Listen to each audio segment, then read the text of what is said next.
አብይ ፒያሳ አካባቢ ማታ ማታ ወክ ይሄዳል ከደመላሽ ገብረ ሚካኤል ጋር ሲበሳጭ ምናምን እንደዚህ ወክ ይሄዳል ልጆች ያሉ ይነግሩናል እና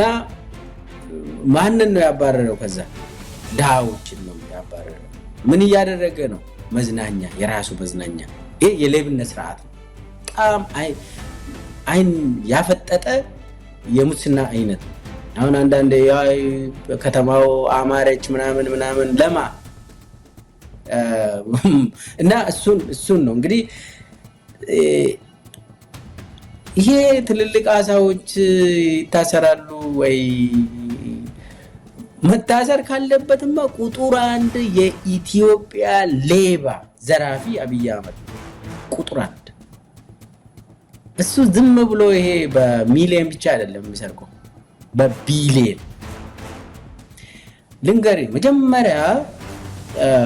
ወደ ስልጣን ሲመጣ ታስታውስ እንደሆነ ዩኤኢዎች ወደ 2 ቢሊዮን 3 ቢሊዮን ድጋፍ ሰጡ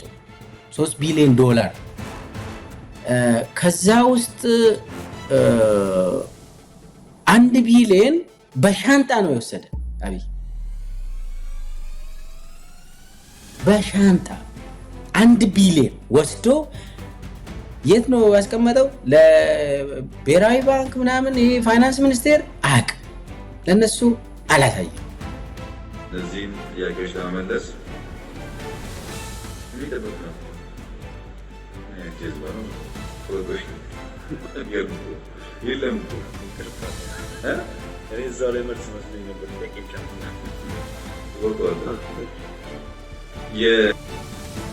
የግል የራሱ ሰዎች አለው አብይ የሚያስቀምጥበት ቦታ በሻንጣ